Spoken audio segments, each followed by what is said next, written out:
오늘 설명하는 거는 이 소득 분배의 이 커서는 보이죠?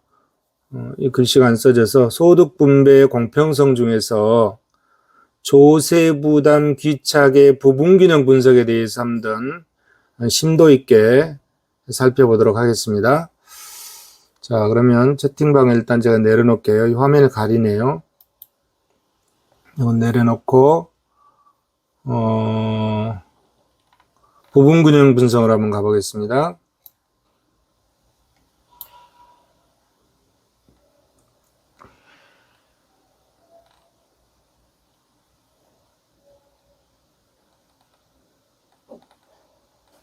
부분균형 분석.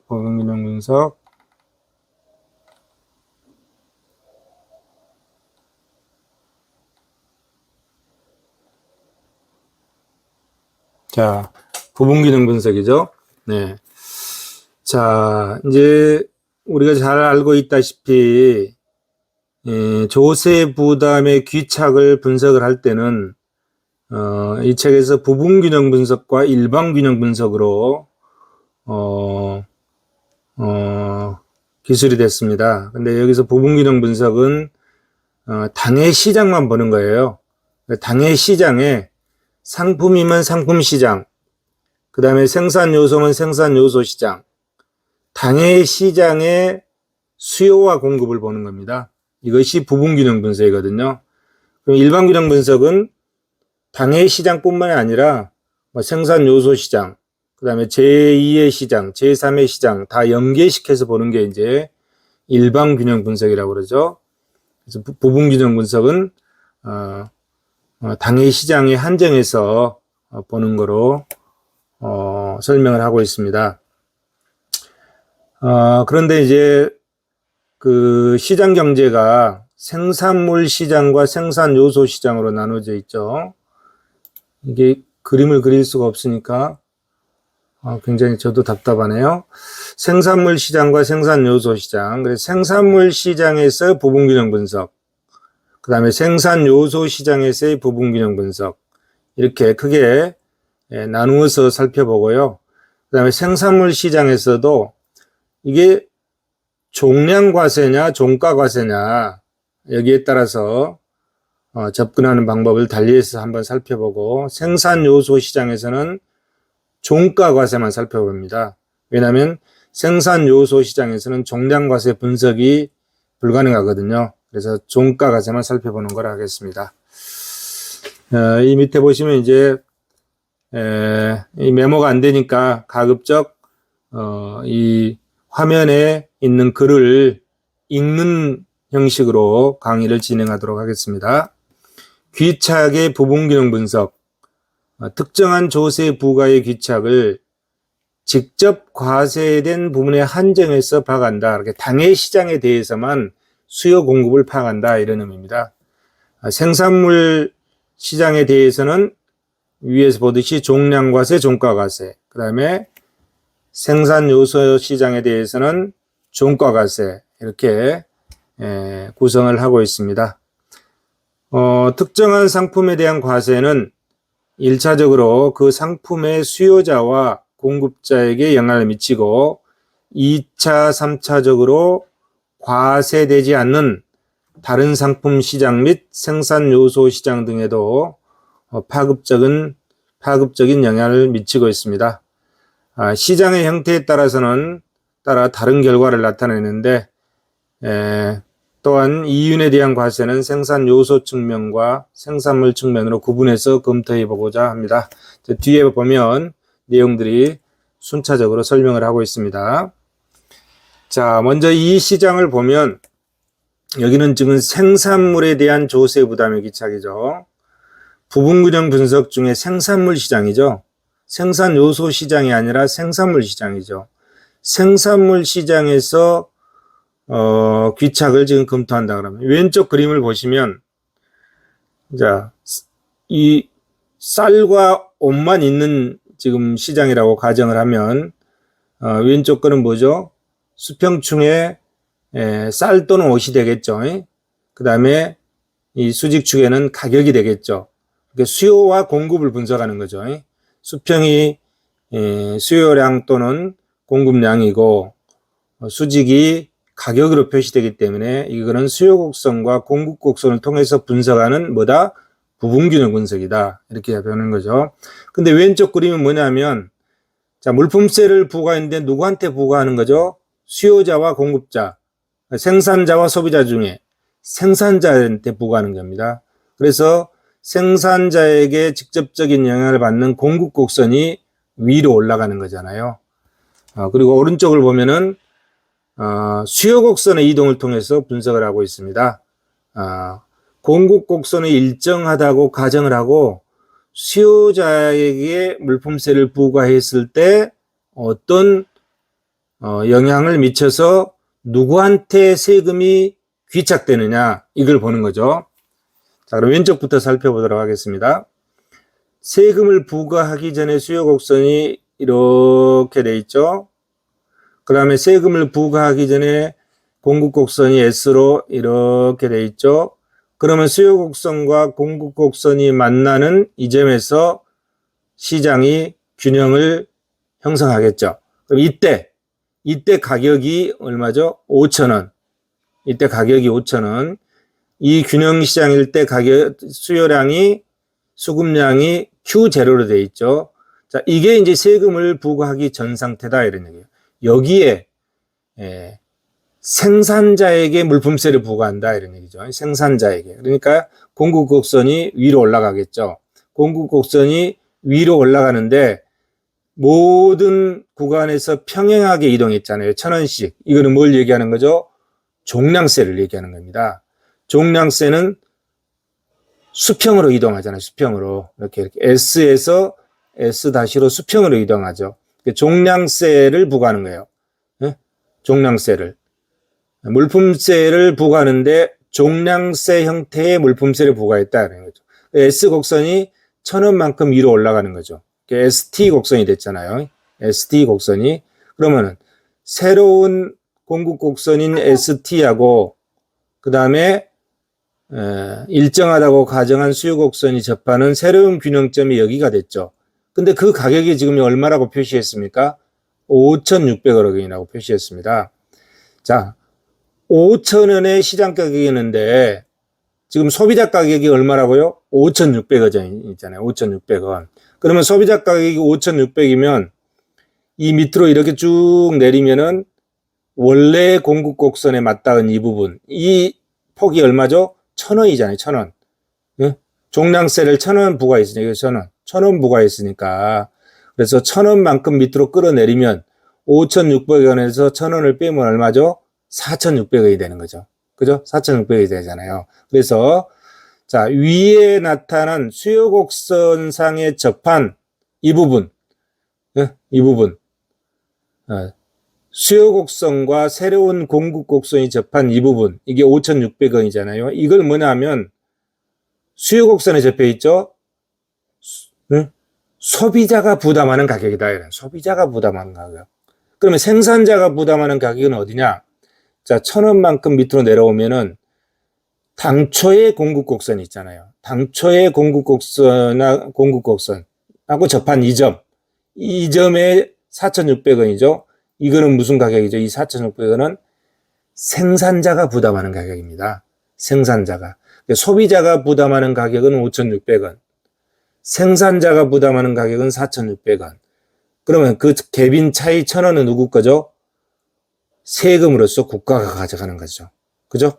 그러면 세금을 부과하기 전에는 5,000원, 생산자나 소비자가 동시에 5,000원을, 소비자는 5,000원을 주고 생산자는 5,000원을 가져갔잖아요. 그러면은 갭이 생기지 않죠? 거기서 균형이 있던 것이 세금을 1,000원 부과하니까 소비자는 5,600원을 가져가고 생산자는 1,000원 뺀 4,600원을 가져가죠. 그러면 그 갭인 1,000원은 누가 가져갔다? 국가가 가져갔다. 근데 그 국가가 가져간 종량세, 물품세 1,000원을 그러면 생산자와 소비자 중에 누가 부담했냐 이런 얘기지. 그 귀착이잖아요. 그죠? 그럼 소비자가 5,000원에서 5,600원까지는 누가 부담한 거죠? 이건 소비자가 부담한 거예요. 그 다음에 5,000원에서 4,600원까지 이 400엔 캡, 이건 누가 부담하는 거죠? 생산자가 부담하는 거죠. 이렇게 결론은 뭐죠? 이 세금 1,000원은 소비자가 단위당 600원을 부담하고 생산자는 단위당 400원을 부담했다. 이런 결론이 도달하잖아요. 그래서 종량세 1,000원을 일정 부분은 소비자가 부담하고 이 윗부분은, 이 아랫부분 일정 부분은 생산자가 부담했다. 그러니까 생산자와 소비자가 나누어서 부담했다 이런 얘기죠. 그러면 여기서 의문이 생기잖아요. 왜 소비자가 600원 부담하고 생산자는 400원밖에 부담 안 했냐? 소비자가 조금 부담하고 생산자가 더 부담할 수도 있잖아요. 그죠? 근데 왜 이런 형태가 됐냐? 그건 뭐 때문에 그러죠? 수요 곡선의 탄력성, 공급 곡선의 탄력성 때문에 이렇게 됐다 이런 얘기죠. 그죠? 그래서 만약에 지금 수요 곡선의 탄력성이 이렇게 됐는데, 지금 수요 곡선이 이 정도면은 탄력적이라고 해볼까요? 이 정도 탄력적이라고 가정하면, 만약에 수요 곡선이 비탄력적이라면 이렇게 수직으로 세워지잖아요. 응? 수요의 가격 탄력성이 0일 때는 수직으로 세워지죠. 수직으로 세워져요. 그럼 수요 곡선이 수직으로 세워졌을 때, 그러니까 완전 비탄력적일 때는 이 세금 1,000원을 누가 부담하느냐? 수요 곡선이 탄력적이면 생산자가 수탄생. 수요 곡선이 탄력적이면 생산자 몫이 커진다. 그러면 수요 곡선이 완전 비탄력적이잖아요. 그죠? 수요 곡선이 거꾸로 하면 수요 곡선이 비탄력적이면 소비자 몫이 커지죠. 근데 완전 비탄력적이니까 100% 누가 부담한다? 소비자가 부담한다 이런 얘기죠. 자, 이해되시죠? 자, 수요 곡선의 탄력성에 따라서 소비자 몫과 생산자 몫이 구분된다. 뭐가? 조세 부담의 귀착 정도, 조세 부담의 크기가 결정된다 이런 얘기죠. 자, 그럼 수요 곡선은 이렇게 이 정도 탄력적이라고 두고 공급 곡선도 탄력적이잖아요. 만약에 공급 곡선이 완전 탄력적일 때, 또 공급 곡선이 완전 비탄력일 때 어떨 것이냐 이런 얘기죠. 누가 부담할 것이냐? 2,000원을, 그 문제가 생기잖아요. 그러면은 공탄소, 공급 곡선이 탄력적이면 소비자가 100% 부담한다. 공급 곡선이 완전 탄력적이면 소비자가 100% 부담한다. 공급 곡선이 수평이면 누가 부담한다? 이 물품세는 소비자가 100% 부담한다. 그 다음에 공급 곡선이 완전 비탄력적이면 누가 부담한다? 이 물품세는 생산자가 100% 부담한다 이런 얘기죠. 그죠? 아까 이 수요 곡선이 완전 비탄력적이면 누가 부담한다고 그랬어요? 소비자가 100% 부담한다고 그랬죠. 그러면 이 수요 곡선이 완전 탄력적이면 수평으로 되어 있을 때, 완전 탄력적이면 누가 부담한다? 수탄생. 수요 곡선이 탄력적이면 생산자 몫이 커진다. 수요 곡선이 완전 탄력적이면 100% 생산자가 부담한다. 그래서 수요 곡선이 완전 탄력적일 때, 수평일 때는 누가 부담한다? 생산자가 100% 부담한다 이런 얘기죠. 완전 비탄력적일 때는 소비자가 100% 부담한다 이런 얘기죠. 그런데 공교롭게도 수요 곡선의 기울기가 이 정도고 공급 곡선의 기울기가 이 정도 있기 때문에 수요 곡선의 탄력성과 공급 곡선의 탄력성에 따라서 지금 이 경우에는 소비자가 600원, 단위당 600원만큼의 세금을 부담하고 생산자는 단위당 400원만큼의 세금을 부담했다 이런 얘기죠. 자, 이해되시죠? 이게 이제 완전 경쟁 시장일 때 종량세를 누구한테 부과했을 때? 생산자한테 부과했을 때 경제적 효과를 나타내고 있습니다. 그래서 이 빗금친 이 부분이 세금이죠. 이 5,600원에서 4,600원 빼면 1,000원이잖아요. 세금이죠. 그 1,000원에, 당위당 1,000원에다가 이 밑에 수량을 곱하면 세액이 되겠죠. 그리고 이 옆에 있는 삼각형, 이거는 뭐죠? 초과부담이다 이런 얘기죠. 세금을 부과하니까 이거는 하늘로 날아가 버리고 없는 거죠. 초과부담이 발생했다 이런 얘기죠. 자, 오른쪽 그림을 보시면 이제 누구한테 세금을 부과했습니까? 종량세를 부과했는데 소비자한테 부과했다 이런 소비자한테. 그래서 수요 곡선이 소비자한테 부과하니까 수요 곡선이 D에서 DT로 하방 이동을 했죠. 그죠? 예. 자, 세금을 부과하기 전에 수요 곡선은 D, 그 다음에 공급 곡선은 S잖아요. 그러면은 균형점인 이 점에서 시장 균형이 이루어졌죠. 그때 가격이 얼마죠? 5,000원이죠. 그때 수요량 또는 공급량이 얼마죠? Q0잖아요. 5,000원. 이거는 왼쪽하고 똑같죠. 근데 이제 수요자한테 세금을 부과하니까 수요 곡선이 1,000원만큼 하방 이동을 했잖아요. 이렇게 DT로 이렇게 하방 이동을 했죠. 이렇게 하방 이동을 했습니다. 1,000원만큼 종량세니까 수평으로 이동하죠. 그러면 새로운 균형점이 여기에 형성이 됐죠. 자, 공급 곡선은 일정하다고 가정을 했고 수요 곡선에 세금을 부과하니까 새로운 균형점이 여기야. 근데 여기에 지금 얼마야? 4,600원이네. 4,600원. 그러면 이 4,600원인데 이 수요 곡선과 새로운 수요 곡선과 공급 곡선이 접했던 이 부분을 쭉 위로 연결시키면 처음에 수요 곡선과 맞닿은 이 부분이 얼마냐? 1,000원만큼 올라간 거예요. 1,000원만큼. 그죠? 1,000원만큼 종량세를 부과했으니까 이 수평 이동 있잖아요. 1,000원만큼 올라갔죠. 이게 5,600원이잖아요. 5,600원. 그러면 이 부분은 수요 곡선과 접하는 이 부분은 누가 부담한다? 소비자가 부담한다. 소비자가.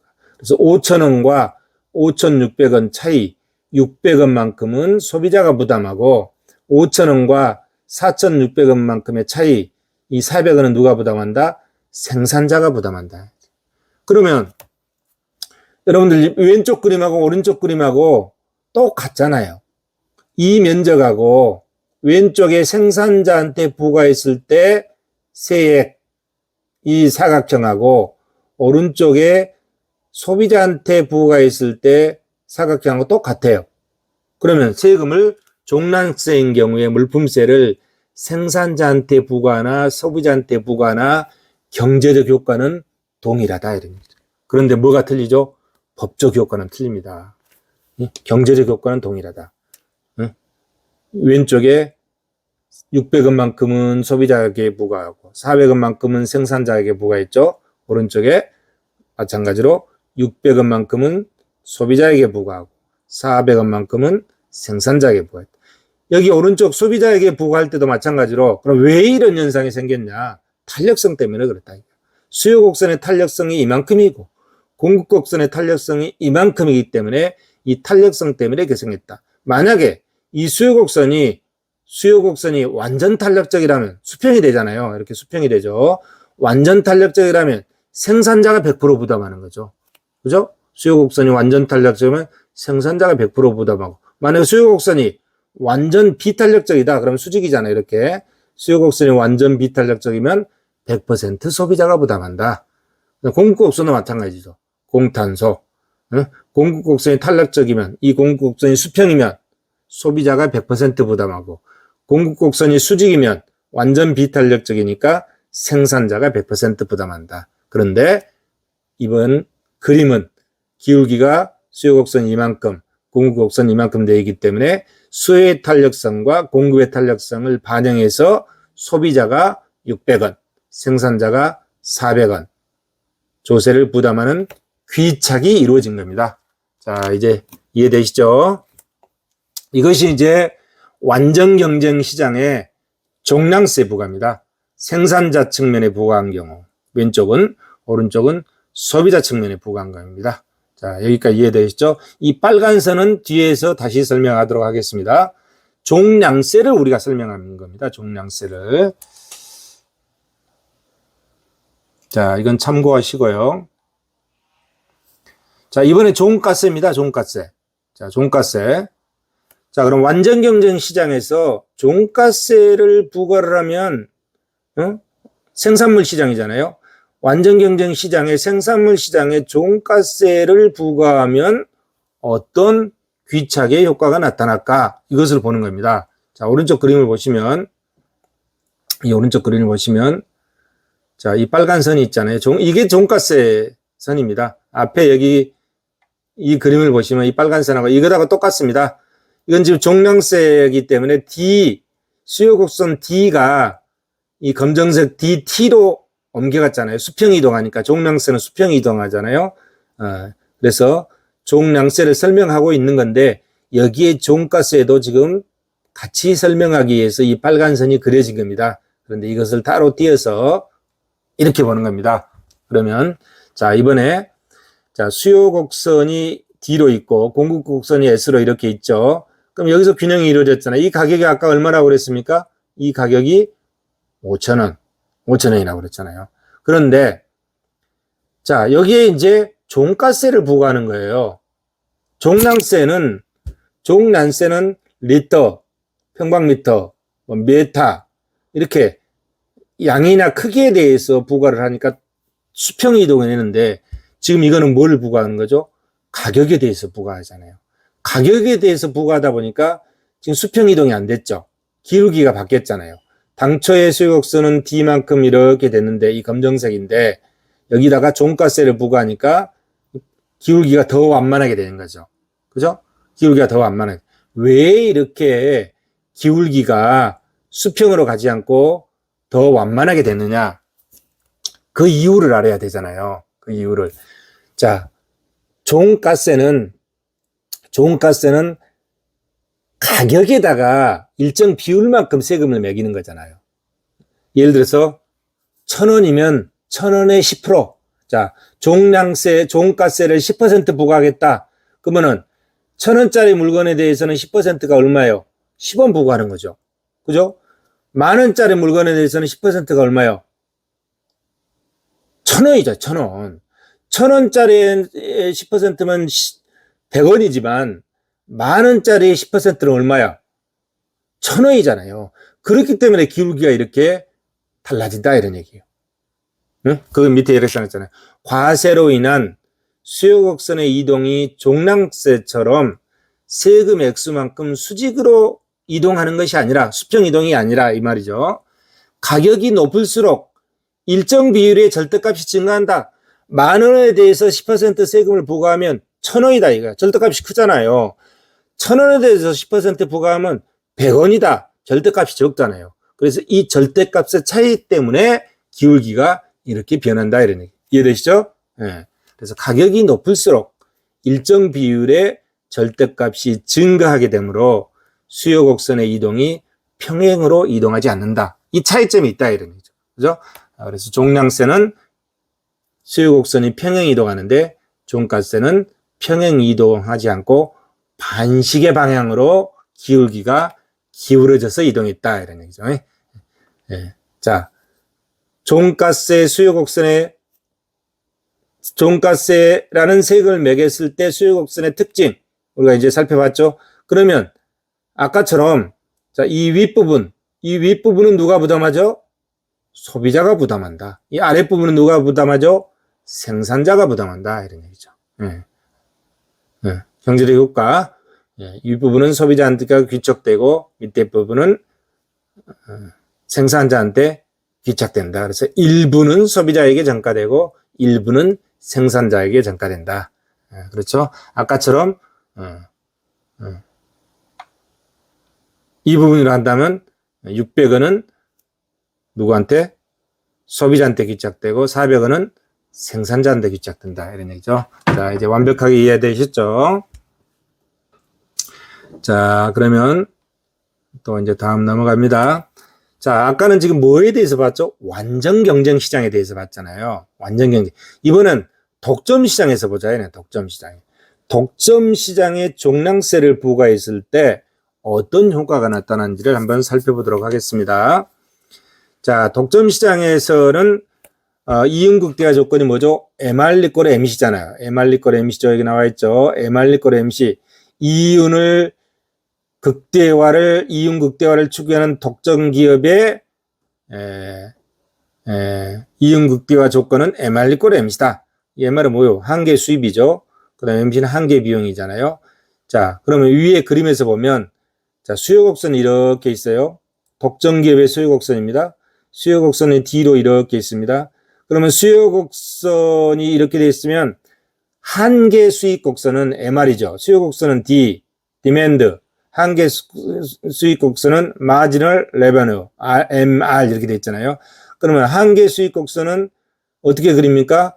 수요 곡선의 반절이잖아요. 자, 이 A점에서 보면, 자, 이 A점에서, 스몰 A점에서 보면 이 P0와 A점까지의 2분의 1 지점, 이 부분이 뭐다?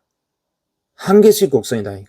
여기는 원점이니까 똑같고, 자, 모든 점에서, 수평으로 수요량을 2분의 1 해준 것, 그 2분의 1 해준 것을 쭉 연결하면 그것이 뭐다? 한계 수익 곡선이다.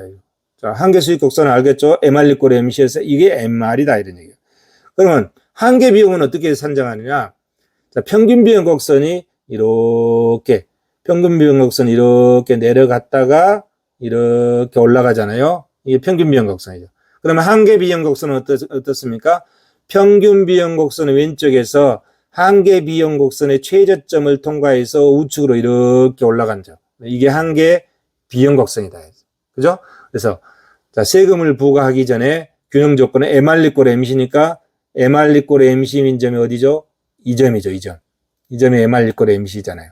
그러면 MR 이꼴 MC 여기서 이윤을 극대화하니까 이거를 자, 쭉 이렇게 올라가면 수요 곡선에 접하는 스몰 A점, 이 점에서 독점 가격이 형성된다 이런 얘기죠. 그때 가격이 얼마다? P0다 이런 얘기죠. 그때 가격이 P0다. 그러니까 독점 가격이 P0다 이런 얘기잖아요. 독점 가격이 P0죠. 그러면 이게 독점 가격, 자, 이게 독점 가격이죠. 그러면 비용은 얼마요? 비용은 평균 비용 곡선이잖아요. 비용은 평균 비용 곡선까지니까 이 스몰 b까지 여기까지 비용이죠. 그때 가격이 P1이잖아요. 그럼 P0에서 P1까지 이것이 뭐죠? 단위당 독점 이윤이죠. 단위당 독점 이윤이고 거기에 대해 수량 Q5에서 Q0까지 스몰 C에서 스몰 B까지 이 양을 곱하면 그렇게 밑변 곱하기 높이 하면 이 면적이잖아요. 수량 곱하기 단가. 이 부분이 뭐다? 세금을 부과하기 전에 독점 이윤이다. 이런 얘기죠. 독점 이윤. 자, 이거는 이제 우리가 미시경제학에서 이제 다 배운 거잖아요. 그러면 이 상태에서 이제 뭘 부과하겠다? 종량세를 부과하겠다. 종량세를. 자, 오른쪽 그림을 보면 이제 종량세를 부과합니다. 세금을 부과하기 전에 D였죠. 그러면 이 수요 곡선에 이 독점 기업의 독점 시장에 수요자에게 종량세를 부과하면 D가 D-로 이렇게 오잖아요. 이렇게 하방 이동했죠. D가 D-로 하방 이동했죠. 그러면은 한계 수익 곡선도 비례해서 하방 이동하잖아요. 세금을 부과하기 전에 한계 수익 곡선이 MR 이거였는데 그러면 세금을 부과한 이후 종량세 부과 이후 D-의 수요 곡선의 한계 수익 곡선은 또 2분의 1만큼 그리면 이렇게 그린다. MR-로 이렇게 그려지죠. 자, MR- 그려졌죠.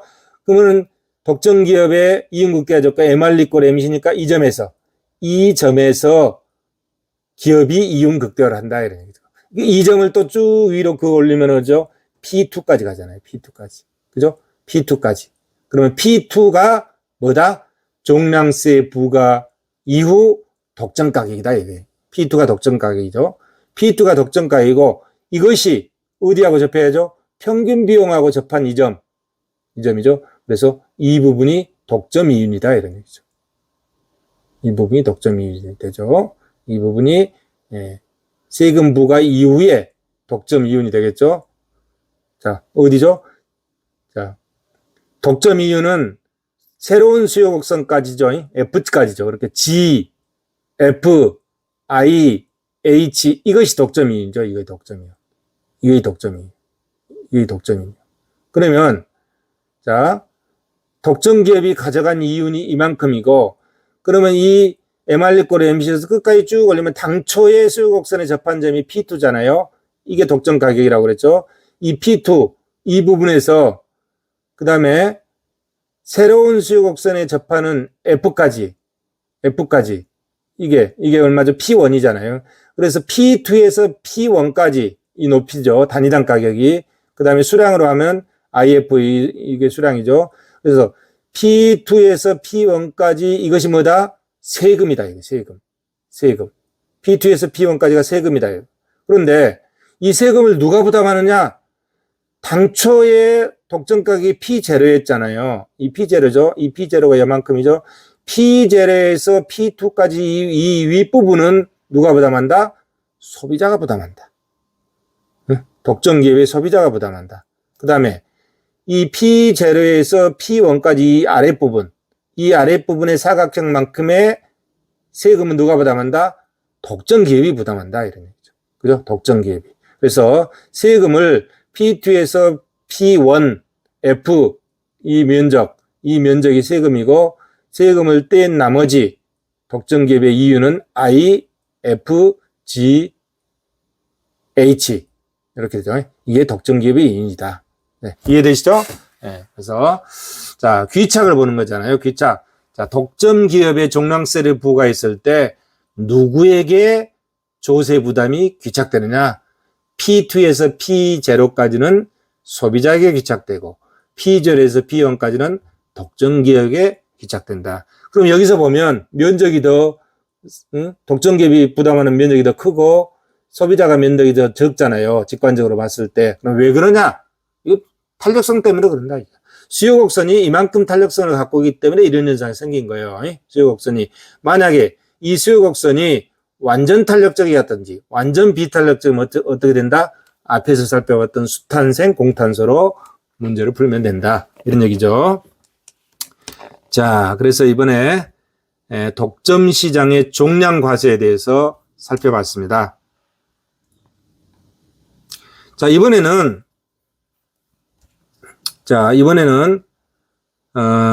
역시 독점 기업의 종량 과세잖아요. 종량 과세인데, 자, 한계 비용 곡선이 일정하다고 가정했잖아요. MC, 한계 비용 곡선이 일정하죠. 여기도 MC, 한계 비용 곡선이 일정하죠. 완전 비탄력적이잖아요. 한계 비용 곡선이. 그 다음에 왼쪽은 뭐요? 수요 곡선이 직선이잖아요. 선형이다. 선형 수요 곡선에 한계 비용 곡선이 접하는 MR=꼴의 MC니까 여기에 접하죠.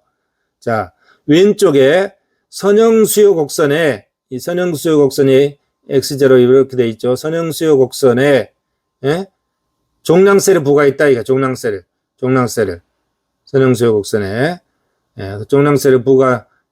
자, 선형 수요 곡선이 이렇게 있는데 누구에게 종량세를 부과했습니까? 생산자한테 부과했지. MC가 한계 비용 곡선이 MC-로 올라갔잖아요. 생산자한테 종량세를 부과했다. 그러면 수요 곡선이 X0 이렇게 있으니까 한계 수익 곡선은 2분의 1 지점인 요거죠. MR이죠. 세금을 부과하기 전에는 이만큼이었잖아요. MR=꼴의 MC가 여기서 균형을 이뤘죠. 그럼 여기에 균형점이 여기죠. PX0 P0X 이 부분이잖아요. 이 점이잖아요. 2.2분이 세금을 부과하기 전에 독점 가격은 PX0 여기였다. 근데 생산자에게 알파만큼 세금을 부과하니까 한계 비용 곡선 MC가 MC-로 올라갔죠. 그러니까 새로운 균형점 MR=꼴 MC 이 부분이잖아요. MR은 그대로 있고 MC-가 이렇게 됐으니까 새로운 균형점이 이 부분이죠. 그럼 새로운 균형점이 수요 곡선에 닿는 이 부분, 이 다시점. 그것이 PX1이잖아요. 이 PX1. 여기에 새로운 독점 가격이 형성이 됐죠. 이렇게 형성이 됐죠. 그죠? 그러면은, 자, 세금은 알파만큼 부과를 했어요. 그런데, 자, 2에서 2 다시점으로 옮겨가면서 가격이 PX0에서 PX1으로 뛰었잖아요. 이만큼 뛰었잖아요. 이 가격은 세금은 알파만큼 부과했는데 가격은 2분의 1 알파네. 자, 세금은 알파만큼 부과했는데, 자, 텍스는 알파만큼 부과했는데, 가격은 2분의 1만큼 귀착이 됐어요. 왜 그랬을까요? 첫째는 이게 선형이고, 두 번째는 한계 비용이 일정하고, 세 번째는 뭐죠? 한계 수익 곡선이 수요 곡선의 2분의 1 지점을 통과하잖아요. 그죠? 한계 수익 곡선 MR이 이 수요 곡선의 X0의 2분의 1 지점을 통과하기 때문에, 수요 곡선이 선형인 경우에 생산자에게 알파만큼 종량세를 부과하면 소비자에게 얼마만큼 귀착된다? 2분의 1 알파만큼 귀착된다. 이게 2분의 1 알파만큼 귀착된다. 2분의 1 알파만큼 이렇게 귀착된다. 여기까지 이해되시죠? 세금 알파인데 2분의 1 알파 귀착되잖아. 근데 이게 오른쪽 그림을 보면 선형이 아니라 이거는 뭐요? 곡선이잖아요. 비선형이잖아요. 수요곡선이 비선형이야. 봅시다. 세금을 부과하기 전에 수요곡선이 X0, 2분의 1 지점을 통과하는 한계수익곡선 MR, 거기다가 한계비용곡선은 완전 탄력적이었다고 가정하다. 그럼 MR 리꼴 MC니까 이 부분이죠. MR 리꼴 MC는 이 부분에서 균형을 이뤘죠. 균형 수급량 X0, 균형 가격 2, 이 부분은 얼마야? PX0죠. 이 부분이죠. 여기다가 이제 뭘 하죠? 생산자한테 알파만큼 종량세를 부과했다. MC 곡선이 MC-로 됐다. 그러면 자, 새로운 MC-가 여기 있죠. MR 리꼴 MC니까 MR 리꼴의 MC-가 이 점이잖아요. 그때 수급량이 X1이고 그 다음에 가격이 PX1이잖아요. 이렇게 골랐죠. 그런데 여기서 보면 PX0에서 PX1으로 이렇게 올랐잖아요. 올랐어. 이 높이. PX0에서 PX1까지 이 높이. 이건 알파보다 더 커졌어요. 지금 직관적으로 봐도 크죠? 자료재도 커요. 응? 직관적으로 보는 게 자료재는 거잖아요. 커. 알파만큼 세금을 부과했는데 소비자한테 알파 이상 귀착이 되어버렸어. 알파 이상 귀착이 되어버렸어요. 뭐 때문에 그러죠? 수요곡선이 비선형이기 때문에 이런 현상이 생긴 거죠. 아까 수요곡선이 선형일 때는 2분의 1만큼만 귀착이 됐잖아. 소비자한테 2분의 1만큼만 알파의 2분의 1만큼만 귀착이 됐는데 수요곡선이 비선형일 때는 알파 이상으로 이렇게 100% 종량세 100% 이상이 소비자한테 귀착됐다. 이런 거죠. 이 밑에 이렇게 뭐 못 알아먹을 글씨로 지금 바뀌었네요. 이게 저것 때문에 그런가 봐요. 이거 뭐죠? 버전이 틀리다 보니까 좀 이런 현상이 생긴 것 같습니다. 자, 여기까지 이해되시죠? 자, 여기까지 이해되시고. 자, 독점 시장의 종가세. 자, 그럼 적정 시장의 정가세 또 보죠. 아까 완전 경쟁 시장의 종가세 봤죠? 자, 완전 경쟁 시장인 경우에는 매 산출량마다 일정액의 세액을 부과하는 종량세나 상품 가격의 일정 비율을 부과하는 종가세나 모두 소비자가 지불하는 가격과 생산자가 받는 가격의 차이로 표시된다는 점에서 유사했다. 그런데 아까 완전 경쟁 시장에서는 이번에 독점 시장의 경우에는 종량세와 종가세의 효과가 상이하다. 종량세의 경우 과세로 인한 귀착 분석, 수요곡선의 평행적인 하방 이동이나 혹은 한계 비용 곡선의 상방 이동으로 동일한 결과가 나타난다. 그런데 종가세는 총세액이 시장 가격의 함수이므로 과세 효과는 종량세의 경우와는 달리 수요곡선이 생산량 축을 중심으로 시계반을 반대 방향으로 움직인다. 왼쪽으로 움직인다. 이런 얘기죠. 생산량 축이 수평이잖아요. 수평축의 수요곡선 중심으로 시계반을 반대 방향으로 움직인다. 이런 얘기죠. 자, 독점 시장 종가세를 한번 봅시다. 그림을 통해서 한번 보죠. 이 경우죠. 자, 독점 시장인데 수요곡선이 이렇게 쭉 뒤로 되어 있습니다. 수요곡선이 뒤로 되어 있죠. 쭉 되어 있죠. 수요곡선이. 그러면 한계수익곡선이 2분의 1 지점을 통과한다고 그랬죠. 한계수익곡선은 2분의 1 지점, 수요곡선이 2분의 1을 통과하잖아요. 자, 2분의 1 지점을. 자, 2분의 1 지점을 통과하니까 어떻게 되죠? 수요곡선이 이렇게 있는데 한계수익곡선은 한계수익곡선은 여기에서 이 작은 점선 이렇게 되죠. 이게 한계수익곡선이야. 작은 점선 이게 MR이죠. 그럼 어디서 균형이 돼? MR 리꼴 MC니까 여기서 한계비용 곡선은 일정하다고 가정했잖아요. 수평으로. 한계비용 곡선은 일정하고 MR 리꼴 MC는 여기죠. MR 리꼴 MC 세금 부과하기 전에 MR 이꼴 MC인 자리는 여기다. 이런 얘기. 그럼 이 점이 쭉 올라가면 수요 곡선상에 접하는 이 점, 이게 PX, 이게 PX다. 이 가격이. 이게 이제 독점 가격이 되는 거죠. 이게 독점 가격이다. 독점 가격. 이게 독점 가격이죠. 여기요. 네. 네. 독점 가격. 여기서 균형이요. 독점 가격. 네. 그럼 소비자가 지불하면 그걸 다 누가 가져가죠? 독점 기업이 가져가는 거죠.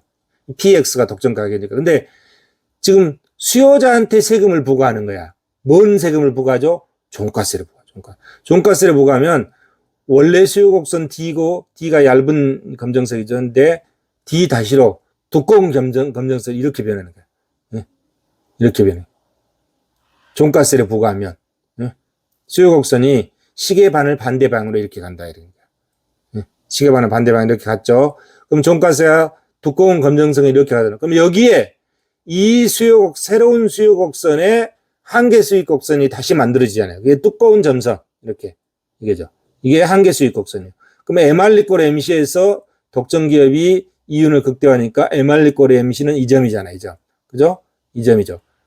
한계 비용은 일정하니까 MR 꼴 MC가 이 점이잖아요. 그럼 이 점에서 독점 기업이 이윤을 극대화한다. 그러면 쭉 올라가면 당초의 수요 곡선상에 접하는 이 점, 이 P점이죠. P점.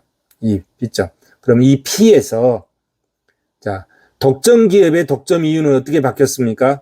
자, 이 부분이니까 새로운 수요 곡선 이게 독점 이윤이죠. 독점 기업이 가져가는 이윤은 이 부분이요. 책임져 버렸잖아요. 세금 때문에.